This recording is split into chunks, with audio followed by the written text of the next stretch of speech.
Spoštovane in spoštovani, začenjamo slovesno obeležitev 30. obletnice sprejetja vojaškega zavarovanja osamosvojitve Slovenije, pristava 1990-2020.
Spoštovane državljanke, spoštovani državljani, spoštovani osvoboditelji, uporniki z razlogom.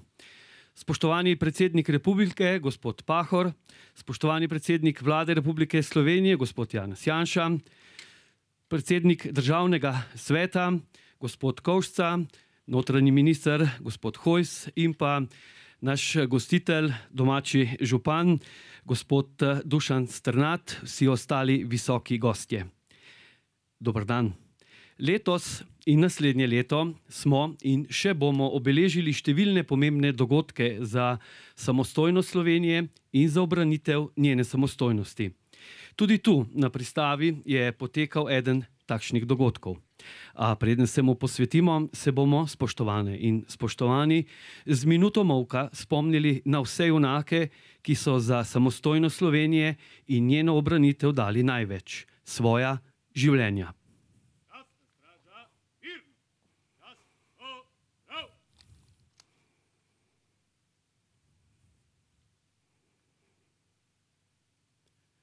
Slava jim.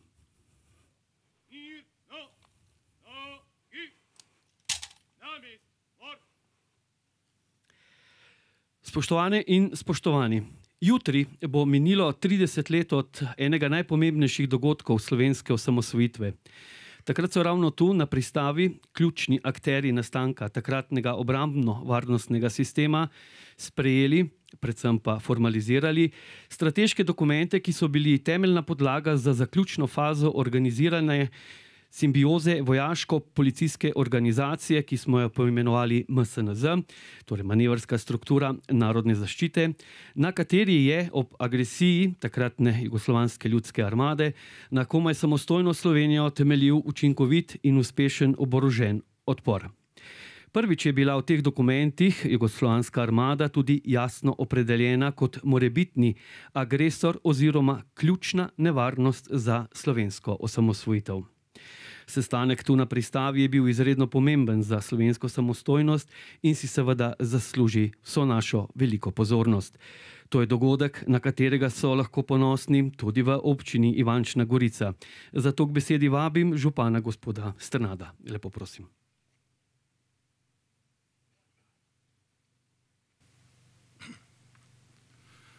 Spoštovani visoki gostje, spoštovani udeleženci dogodka tukaj na pristavi, spoštovani osamosvojitelji, vsi drugi prisotni, ki ste se zbrali ali pa ki smo se zbrali, da skupaj počastimo ta pomemben dogodek, ki je pripeljal do osamosvojitve naše ljube države.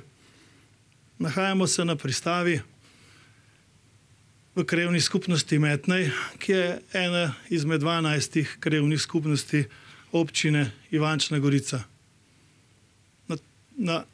V naši občini, to je ena izmed občin, kjer življenje živimo, kjer je stalna rast prebivalstva, kjer občina hitro napreduje in seveda temu sledijo tudi izzivi, ki jim sledimo.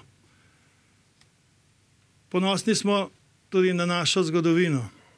Na naših tleh je tisočletna Šentviška župnija, pa samostan Stična, pa mesto Višnja Gora, pa Josip Jurčič. No, hvaležni smo vladi Republike Slovenije, ki je prisluhnila naši prošnji, naši pobudi in naslednje leto razglasila za vseslovensko Jurčičevo leto. Skratka, zgodovina, kamor se ozreš in kamor stopiš. Zelo smo pa ponosni tudi na dogodek tukaj na pristavi in vse tiste dogodke, ki so se odvijali tudi na naših tleh, ki so privedli do osamosvojitve Slovenije. Hvala lepa vsem, ki ste takrat zbrali pogum. Treba je bilo kar precej korajže. Takrat so bili drugačni časi in začeli z načrti, ki so preko vojne za Slovenijo pripeljali do samostojne Slovenije. Morda so ti dogodki premalo v naši zavesti, vendar upam in prepričan sem, da bo tudi s pomočjo takih dogodkov in dogodkov, ki so tukaj vsako leto, to končno prišlo v zavest naših ljudi, da bomo znali ceniti to, kar so ali pa smo storili pred 30 leti. Želim vam prijetno bivanje tukaj na pristavi, pridite kdaj še med nas, pa naj živi samostojna Slovenija.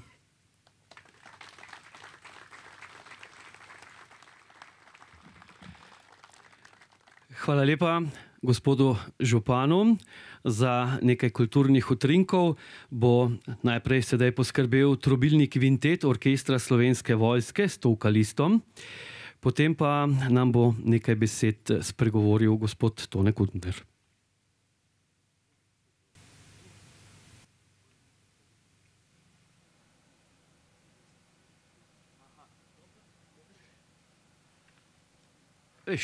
Tako je, če nimaš informacij, hvala Bogu, Tone, da si jih ti imel v teh časih. Namreč, zdaj nam bo najprej zapel moški pevski zbor Ivančna Gorica, Domov slovenski kraj se imenuje skladba, potem pa bomo res slišali nekaj besed Toneta Kuntnerja.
Slovenska pomlad Janeza Menarta,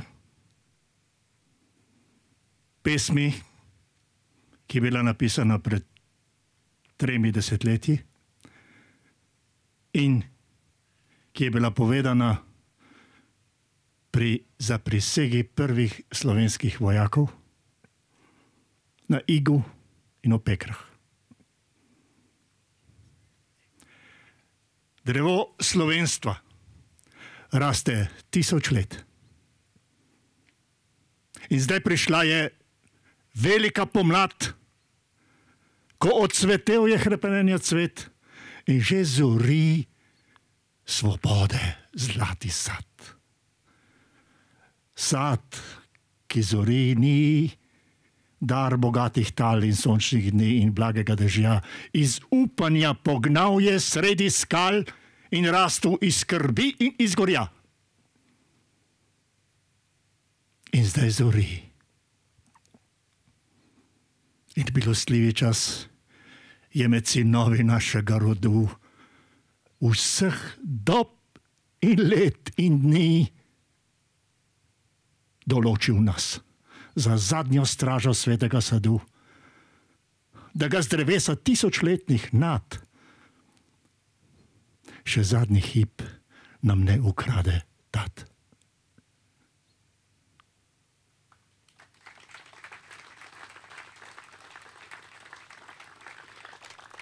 Hvala lepa. Organizator skupaj z občino Ivančna Gorica prireditve ob 30-letnici dogodkov tu na Pristavi je Združenje za vrednote slovenske osamosvojitve, ki je pred 5 leti ob 25. obletnici tudi pomagalo pri obnovitvi tega obeležja. Zato k besedi vabim predsednika združenja, gospoda Aleša Hojsa.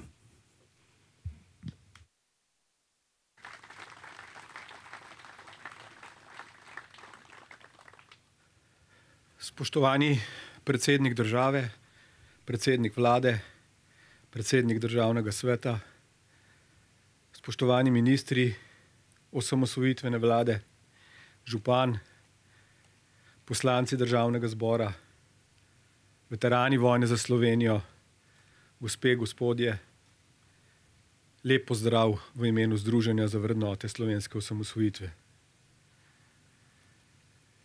Še nikoli se mi zdi, da nisem bil v tako neprijetni situaciji, da ne bom koga pozabil. Tako eminentne zasedbe mislim, da na prireditvah VSO-ja še ni bilo.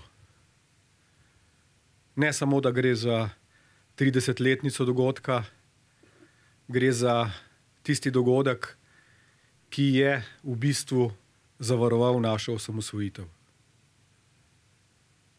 Takrat fantje v 30 letih, ki so se zbrali tukaj, gotovo niso razmišljali o tem, kaj oni bodo. Ne pozabimo namreč, kaj so oni kasneje bili. Vodili so slovensko vojsko, bili so pomemben del slovenske policije, bili so ključni ministri osamosvojitvene vlade. Nazadnje je eden od njih celo vodil Evropsko unijo in verjamem, da jo bo vodil tudi naslednje leto. A vendar sem prepričan, da ko so se tukaj zbrali pred 30 leti, nihče od njih ni mislil na to, kaj nekoč bo. Vsi so mislili zgolj to, kaj je nujno in kaj je potrebno narediti, da naslednje korake naše osamosvojitve v njihovi viziji, v njihovem predvidenju o tem, da nas bo napadla jugoslovanska armada, na koncu tudi zavarujemo. In prav to je tisto bistvo, kar so te fantje tu takrat storili. Njihova vizija je na koncu rezultirala v to, da smo se tudi vojaško obranili. Naj v tem svojem pozdravu izrečem tudi eno iskreno in veliko hvala vsem članom Združenja za vrednote slovenske osamosvojitve in našim simpatizerjem. Torej, brez vas, spoštovani člani in simpatizerji, tega dogodka ne bi obeleževali. Tega dogodka, ki je ključen za našo osamosvojitev, danes ne bi praznovali v taki zasedbi. Zato vam izrekam iskrena hvala. Obenem pa vam na srce polagam, ta dogodek more in bo prišel na naše zanamce. Ta dogodek bodo poznali v Slovenski vojski, v Slovenski policiji in v mladih generacijah naših državljanov. Brez njih ni naše prihodnosti. Zato na koncu vse skupaj kličem: živela Slovenija.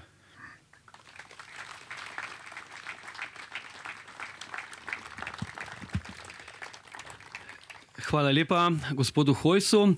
Mimogrede naj povem, ko je bil gospod Hojs obrambni minister, je v manevrski strukturi narodne zaščite edini med ministri za obrambo z javno izrečeno besedo nedvoumno v manevrski strukturi prepoznal Slovensko vojsko. Spoštovane in spoštovani, v naslednjem kulturnem bloku pa bo nastopil trobilni kvintet orkestra Slovenske vojske s vokalistom.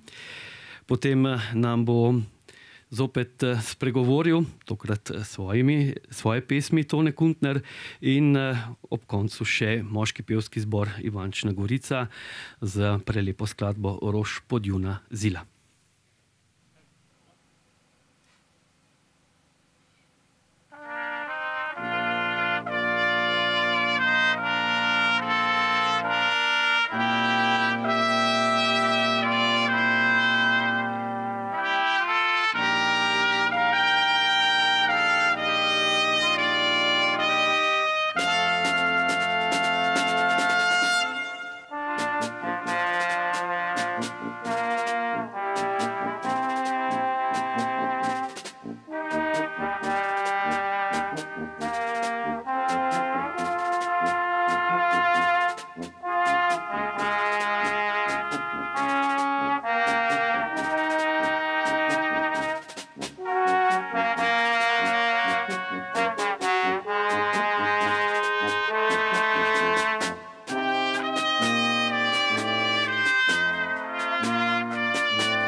Slovenska pomlad je pomlad vseh pomladi in je zasluženi dar zgodovine. Slovenska pomlad je neponovljiva, a obnovljiva slednjo pomlad. Ko kmet gre po vsaki premagani zimi na polja in njive orat in sejat, srčno izvesto kot prvo pomlad. Še beseda iz naših dni. Z gnojem in znojem ljubezni se je pojila slednja pomlad, ko je prestala svoj zimski čas snegolom, žledolom in zmrzali. In ozelenela, se spet razcvetela v obilje cvetov in plodov.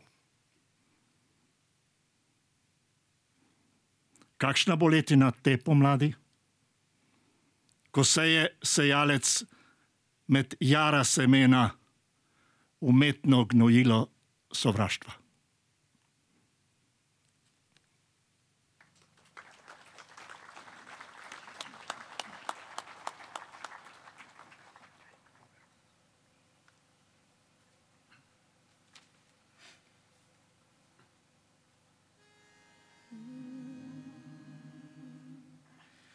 Rož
Sveti zemlji sniva, tvoj slovenski sin. Rož podjo nazila, nagel rožmarin. Sveti zemlji sniva, tvoj slovenski sin.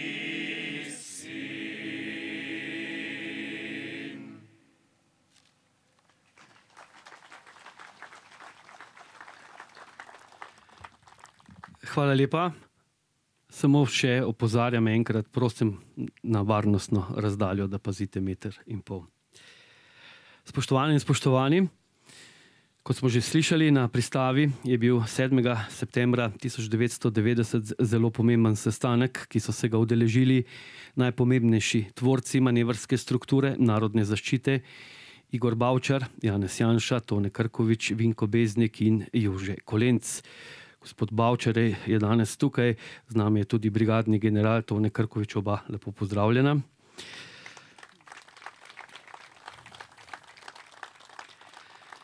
Na sestanku so analizirali nastali položaj in dotedanje ukrepe pri organizaciji MSNZ-ja, dorekli so globalni načrt delovanja narodne zaščite, še posebej sodelovanje milice, ki je bila neločljivi del manevrske strukture. Tone Krkovič je pripravil in predstavil predlog vojnega načrta, predstavil je tudi dokončno organizacijsko shemo MSNZ-ja ter druge ukrepe na podlagi navedenih dokumentov. Po sestanku je pripravil tudi nujne delovne dokumente in delovne karte. Sestanek na pristavi je prišel v zgodovino, saj je bil na njem sprejet in potrjen dokument za vojaško zavarovanje osamosvajanja Republike Slovenije. To je samo ena od številnih, spoštovane in spoštovani, resničnih zgodb slovenske osamosvojitve, ki pa jo, tako kot marsikatero drugo, pa če začnemo z dogodki, ki so se zgodili v maju 1990, nekateri želijo pozabiti ali pa, saj veste. Spoštovane in spoštovani, slavnostni govorec na današnji prireditvi, takratni obrambni minister, danes pa predsednik Vlade Republike Slovenije, gospod Janez Janša. Prosim.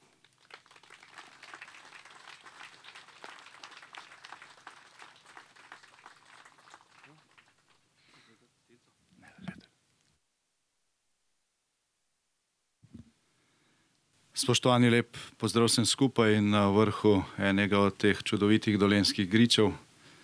Jaz sem hodil v gimnazijo tukaj v Stično in verjetno je bil to eden od razlogov, da smo se pred 30 leti zbrali v tem domu. Takrat ni bilo tako lepo vreme kot danes, bilo je megleno, deževno in to nam je bilo zelo všeč, ker smo takrat iskali takšna mesta in takšne dneve, da so bili sestanki lahko tajni. Ampak najprej, preden povem nekaj besed o tistih, pa mogoče tudi o sedanjih časih. Lep pozdrav še posebej predsedniku države, predsedniku državnega sveta, vsem tistim, ki ste bili pred 30 leti bodisi člani osamosvojitvene skupščine, bodisi vlade, vsem pripadnikom ali pa članom Združenja za vrednote slovenske osamosvojitve, in še posebej znotraj tega sklopa gospodu županu občine Ivančna Gorica in sploh vsem tistim, ki ste pred leti omogočili, da je ta pomnik tukaj sploh postavljen. In seveda najbolj sem pa vesel tistih, ki ste prihajali sem tudi v zadnjih letih, ko nas je bilo včasih samo malo več kot tamle pred 30 leti. Tako da brez vas verjetno tudi tega dogodka, kot je rekel predsednik združenja gospod Hojs, ne bi obeleževali. 30 let je dolga doba. Veliko stvari v življenju človeka je to zelo dolg čas. Veliko stvari se zgodi v 30 letih, tudi marsikaj, kar se je takrat dogajalo, je že bolj, rekel, bledo ohranjeno v spominu. Nekatere stvari so pa seveda trdno zapisane, ker človek si pa zapomni stvari, ki so usodne.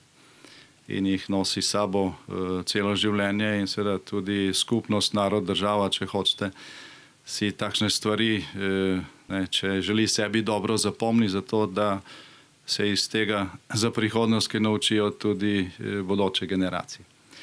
Zdaj, ta sestanek tukaj pred 30 leti je bil v bistvu nadaljevanje dinamike, ki se je začela po prvih večstrankarskih volitvah v Sloveniji leta 90. Potem, ko je bilo jasno, da pač tisti načrt Demosa, da se pripravi in sprejme nova ustava in se na ta način, kot pravi dr. Dimitrij Rupel, bolj potihoma osamosvojimo, da tisti načrt enostavno ne bo šel skozi, večina v parlamentu je bila prešibka, imeli smo velike težave že pri sprejemanju dokumentov, ki so zahtevali navadno večino, pa tudi situacija v takratni skupni bivši državi Jugoslaviji se je komplicirala v tem smislu, da enostavno včasih ni bilo mogoče presoditi, katero ravnanje bi bilo boljše. Ena stvar pa je bila jasna, takoj ko je Slovenija dobila tisto prvo demokratično izvoljeno vlado in so nas razorožili, smo vsi vedeli, da se bo prihodnost slovenskih sanj o samostojnem življenju in samostojni državi odločala pravzaprav na tej točki. Se pravi, da lahko naredimo karkoli, razglasimo karkoli, se delamo, da smo karkoli, če tega ne bomo sposobni prvič ponotraniti, poenotiti se in to tudi biti sposobni braniti, iz tega ne bo nič. Poznamo iz zgodovine veliko raznih, operetnih razglasitev samostojnosti in državnosti, iz katerih ni bilo nič. In to je bilo takrat močno pred nami in v bistvu je seveda po zaslugi tistih, predvsem po zaslugi tistih pogumnih mož v glavnem, infantov, ki so se uprli razorožitvi slovenske teritorialne obrambe in vseeno obdržali, mislim, da v 14 občinah nekaj pehotnega orožja na tej osnovi, na osnovi idej, ki jih je takoj prinesel Tone Krkovič, in izjemno dobrega sodelovanja s takratno slovensko milico oziroma kasnejšo policijo. Na tej podlagi smo praktično že od maja leta 90 začeli postavljati nazaj vsaj neko provizorično strukturo, ki bi bila sposobna zavarovati osamosvojitvene ukrepe Slovenije z, kot smo temu rekli, realno silo. Zdaj v številkah, pa v primerjavah, če vam to navajam, se boste prvič dolgočasili, drugič to niti ni pomembno, ampak vse to, kar smo spravili skupaj v smislu nekega zametka oborožene sile oziroma slovenske vojske v tistem času, je bilo v primerjavi s tem, kar je imela jugoslovanska armada že samo na ozemlju Slovenije, tako malo, da nas enostavno niso jemali resno. Ne v Beogradu, ne armada sama tukaj in ne tisti v tujini, ki so se sploh zanimali za to, kaj se pri nas dogaja. In pa smo kljub temu vedeli, kje so pač naše prednosti. In praktično celo poletje, cel julij in cel avgust so potekale številne aktivnosti, praktično izvajal predvsem sedanji brigadni general Tone Krkovič, da povežemo tiste niti, ki jih je potrebno povezati za to, da bo Slovenija vendarle dobila svojo vojsko, ki bi jo lahko v primeru, če razglasimo samostojnost, obranila. Avgusta je nastal v bistvu prvi okvir za uporabo manevrske strukture narodne zaščite oziroma prva realna ocena stanja, kaj se lahko sploh zgodi. Zdaj, ko sem se vozil sem zjutraj, sem to še enkrat prebral in moram reči, da smo dokaj natančno predvidevali, kateri scenariji so možni. Nažalost, mislim, na srečo se tisti najhujši v tistem času še niso zgodili. Obstajala je pa seveda ena težava, ki smo jo rešili tukaj v tej koči za nami 7. septembra leta 1990.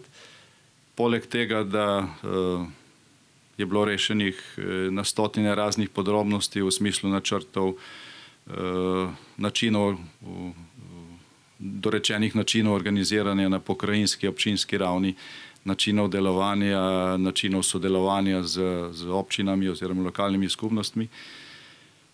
Tisto, kar je bilo pravzaprav tukaj ključno znotraj tega načrta, je to, da smo prvič poimenovali nasprotnika. Ker do takrat, gledajte, se ni, čeprav smo vsi vedeli, kdo to je, ne, ampak v neke uradne dokumente si noben ni upal zapisati, da je tisti, ki nas ogroža, Jugoslovanska armada.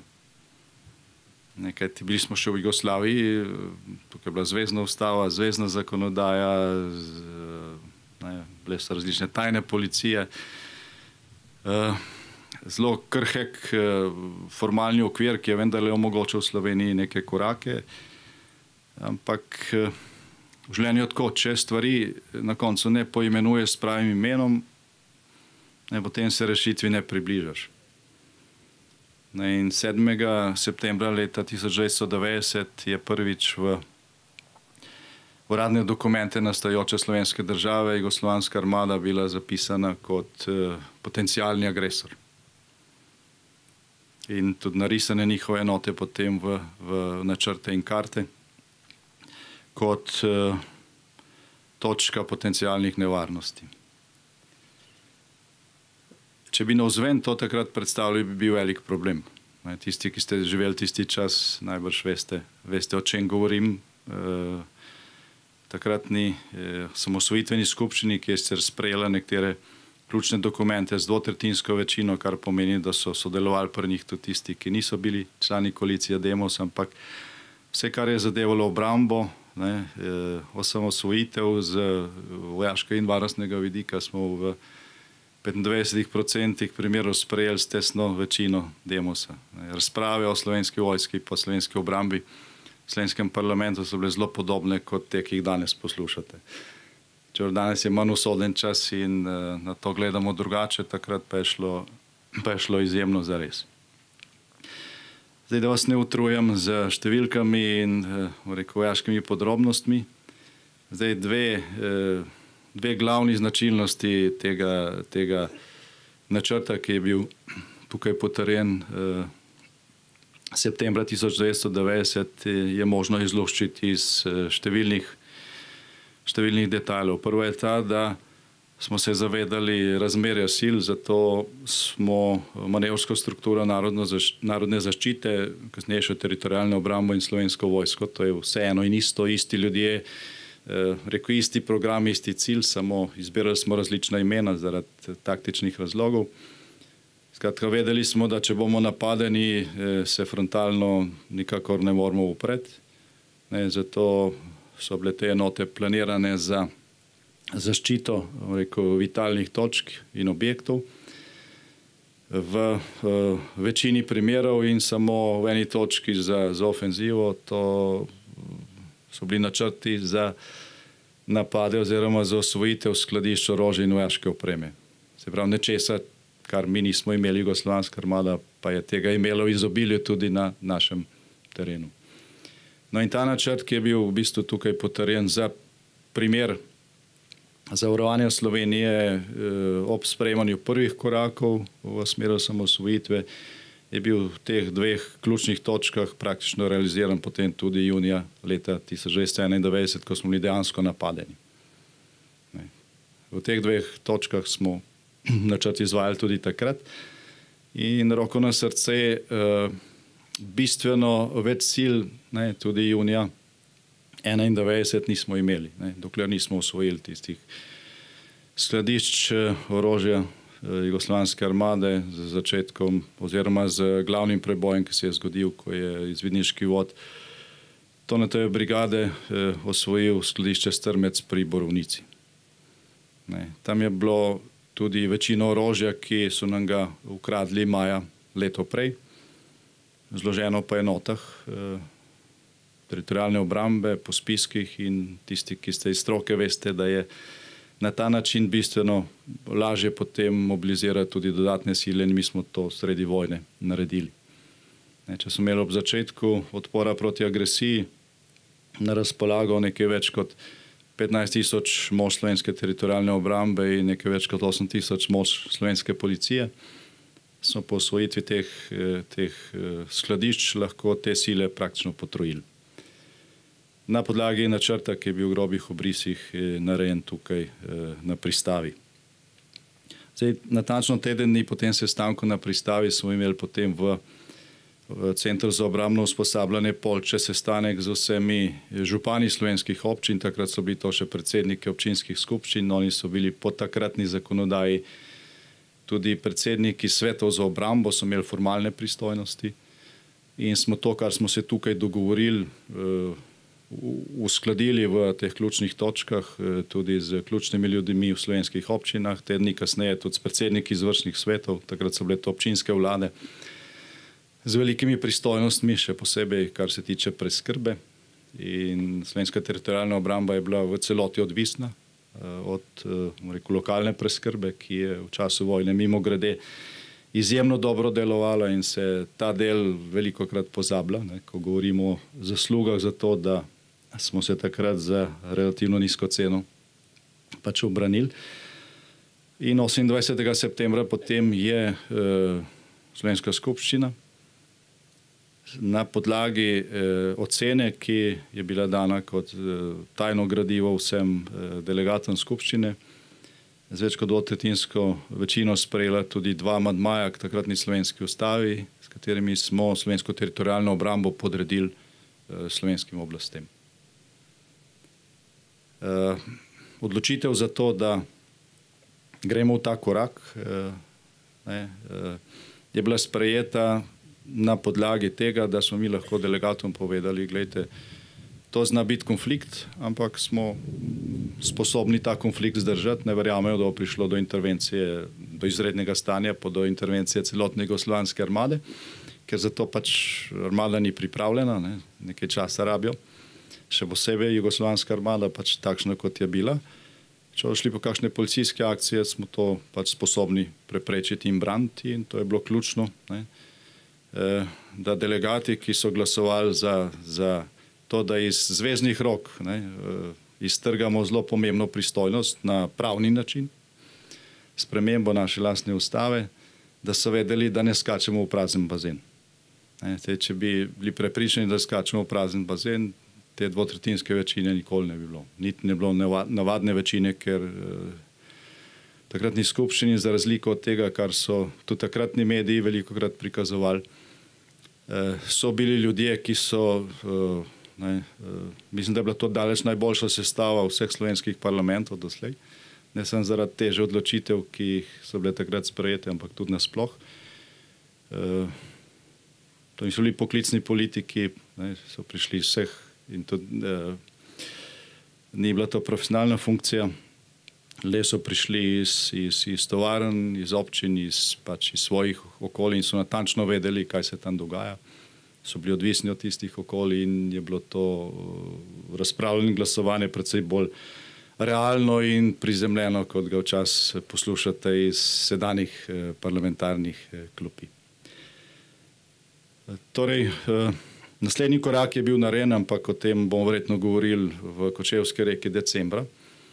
Je bil postroj, se pravi dejanski prikaz slovenske javnosti realne moči za zavarovanje slovenske osamosvojitve, postroj prve specialne oziroma Krkovičeve brigade. In ti si bil naslednji korak potem, ker pred plebiscitom je bilo tako, kot je bilo treba septembra leta 90 delegatom pokazati, da ne skačemo v prazen bazen, pokazati tudi slovenski javnosti, da takrat s plebiscitom ne skačemo v prazen bazen in da če bo prišlo do reakcije in nasilnega posega v naše odločanje, da bomo to sposobni braniti. Takrat je šlo za bolj zahtevno operacijo, kot je bila tukaj, ker je bilo pač treba prepričati ali pa prepričevati bistveno večji del ljudi kot teh, ki so bili deležni informacij o tem, kar se je dogajalo tukaj na pristavi. Zdaj mogoče 2 stvari iz tega časa, za katera mislim, da so zelo pomembne kot nek nauk za vse nas tudi v tem današnjem času. Zdaj, pa sem že prej omenil, zdaj, če imaš problem in hodiš okrog njega kot maček okrog vrele kaše in se ga ne upaš niti poimenovati in iščeš razne druge stvari in tako naprej, ga bo zelo težko rešil. Zdaj, v življenju je tako, da pač šele takrat, ko stvari ne samo realno vidiš, ampak si jih sposoben tudi javno prepoznati kot takšne, jih lahko spreminjaš. Govorim o tem, da kljub vsem stvarem, ki so bile, kljub temu, da smo vedeli, da smo pravzaprav sami takrat, da bo v primeru slovenske osamosvojitve zelo težko pričakovati kakršnokoli pomoč od zunaj, pa tudi znotraj Jugoslavije, ne glede na to, da so se tudi nekatere druge takratne republike Jugoslavije posredno ali pa na pol pripravljene na osamosvojitev. Skratka, vedeli smo, da smo sami, ampak kljub temu smo hkrati vedeli, da je ta korak pač potrebno narediti. Previdno in previdno smo ga naredili. Seveda najprej za kot se temu reče, posvečeno javnost, za tiste, ki so odločali in ki so morali seveda tudi prevzeti tveganje nase in kasneje na odločevalce, ko je šlo za formalen sprejem ustavnih amandmajev in kasneje na celotno ljudstvo, ki si je decembra leta 1990 edinokrat v naši zgodovini dejansko pisalo sodbo samo. Zdaj, drug takšen nauk iz tega dogodka ali pa iz tega obdobja pa je mogoče tudi že omenjen v delno stavku, ki sem ga prej izrekel, da smo se zavedali, da smo sami, pa da smo kljub temu tvegali. Da je naš splošen razvoj z sicer veliko stranpoti in razočaranji v zadnjih 30 letih nas je vendarle pripeljal v neko okolje, ki ga danes živimo, ko okrog nas ni sovražnikov, ko smo člani Evropske unije, Zveze NATO, ko pravzaprav to znanje okolje kljub vsem težavam še nikoli v naši zgodovini ali pa v zgodovini našega naroda ni bilo tako ugodno za naš razvoj, kot je bilo v teh zadnjih desetletjih. Kljub temu mislim, da nas je dogajanje spomladi vezano na pandemijo oziroma epidemijo koronavirusa streznilo. Zdaj to prepričanje, da smo zdaj pa varni, pa da se ne more nič zgoditi, pa da tudi če se bo kaj zgodilo, nam bodo vsi pomagali in tako naprej. Zdaj mislim, da smo se te velike iluzije marca in aprila letošnjega leta vsi znebili. Ker smo bili tako kot leta 1990 nekaj tednov popolnoma sami. Popolnoma sami. Zgodilo se je pač nekaj, kar je teoretično v mnogih načrtih in učbenikih, v praksi nihče ni bil za to pripravljen. Evropa je nekaj tednov izgledala kot Evropa v srednjem veku, z mejami, kolonami na mejah, zidovi, preprekami, kamorkoli si poklical. Ti niso mogli pomagati, ker so imeli enake težave. Gre za to, da se zavemo, da je zelo pomembno graditi prijateljstvo, ugodno okolje okrog sebe, delati za to, da se bodo konflikti znotraj tega okolja reševali na najbolj možen prijateljski in miren način. Se zavedati tega, kaj smo, kje smo, kakšna je naša teža. Hkrati pa tudi vedeti, da takrat, ko gre za res, ko se zgodi res nekaj kritičnega, stvari, ki jih ne pričakujemo. Zdaj, ko smo se lani tukaj zbrali, ni bilo zagotovo nikogar med nami, ki bi si predstavljali, da bomo pač čez pol leta sredi epidemije koronavirusa, kadarkoli lahko nekaj takšnega pride. In z tega vidika se je pač treba zavedati in delovati v tej smeri, da si moraš najprej znati sam pomagati in da moraš biti to tudi sposoben. Zato imamo državo, zato imamo številne institucije in nauk tega časa je pravzaprav večen. Je pravzaprav večen in to je eden od tistih trdnih temeljev, na katerem stoji vsaka skupnost, vsak narod, vsaka država, ki želi trajno obstati. To govorim tudi z tega vidika, no, ker so zdaj velike razprave spet, ali potrebujemo Slovensko vojsko, ali potrebujemo neko minimalno obrambno moč, ne, sej kakšne velike seveda nimamo. Ne. Objektivne okoliščine so pač takšne. Ali to potrebujemo, z ene strani pravijo, se zdaj smo v NATO, se nas bodo drugi branili, z druge strani je iluzija v tem smislu, da se nikoli ne bo nič zgodilo. Velike razprave so, ali pač nekaj evrov dati za posodobitev Slovenske vojske, no ob tem se mimogrede pozablja, da smo praktično ves čas, ko smo bili v Jugoslaviji, tudi še leta 1990, se pravi v času pred 30 leti, o katerem danes govorimo, za jugoslovansko armado dali ne samo relativno, ampak tudi absolutno več, ne, v absolutnem znesku, kot danes damo za Slovensko vojsko.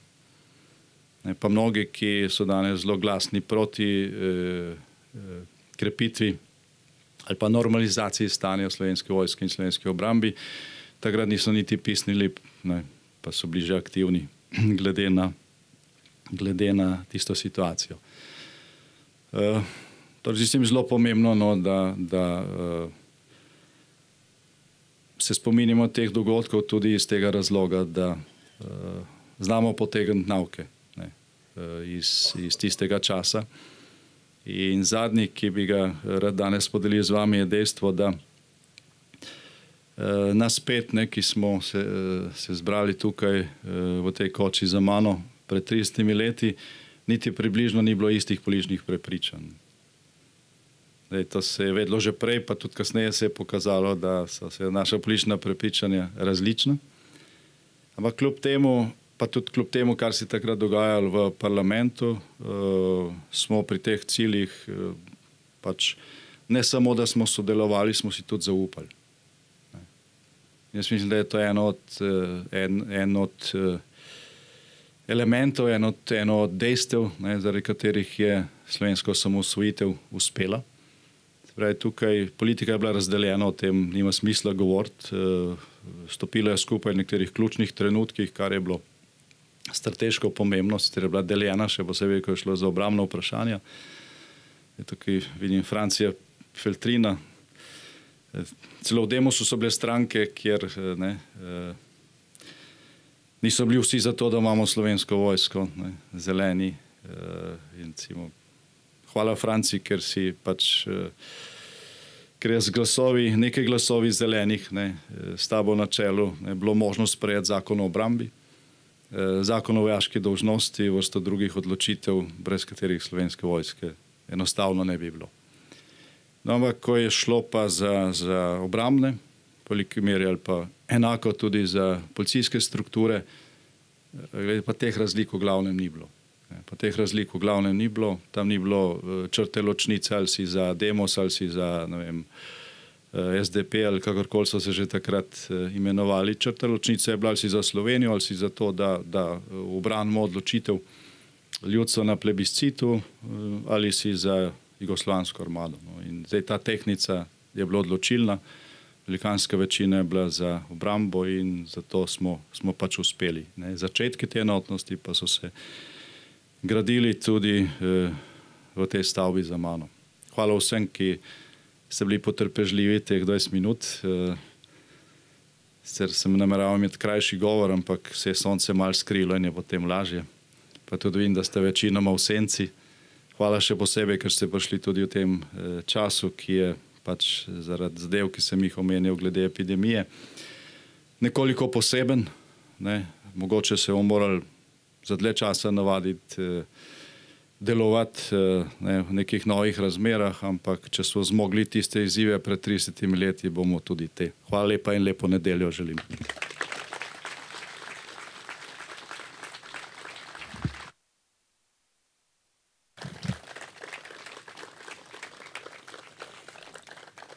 Hvala lepa predsedniku vlade. Spoštovane in spoštovani, z prizorišča odhaja častna straža gardne enote Slovenske vojske.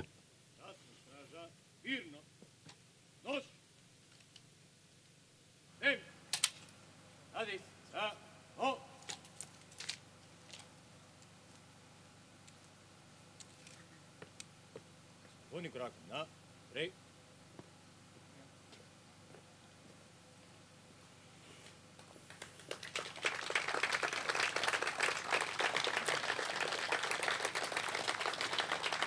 Hvala lepa tudi gardni enoti. No, če se ne bi oblačilo severa, bi tamle mal, če bi šli naprej, lahko videli tudi Triglav, pa ga danes ne, bomo pa peli o Triglavu. Pravzaprav bo pel kar moški pevski zbor iz Ivančne Gorice.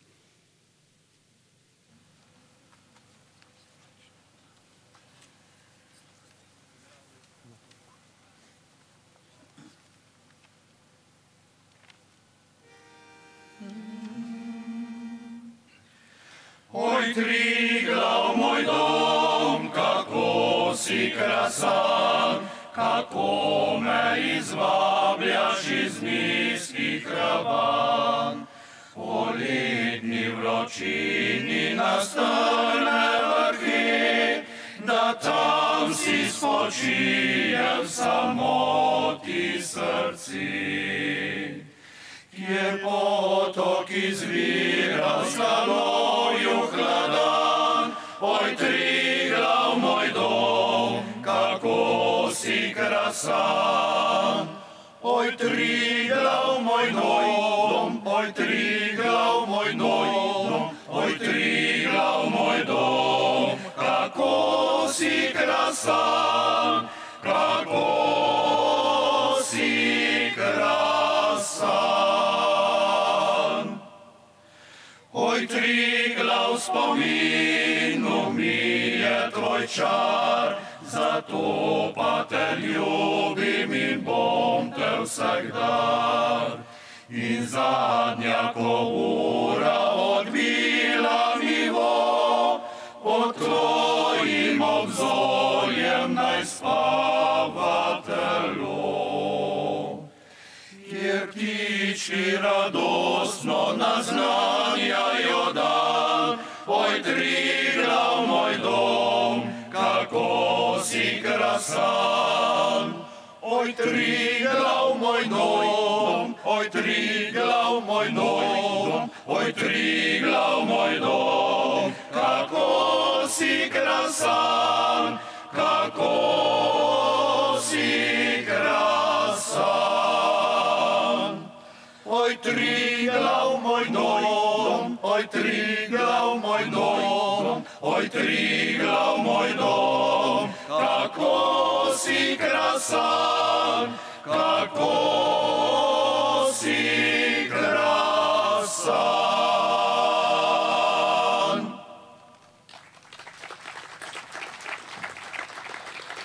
Hvala lepa moškemu pevskemu zboru.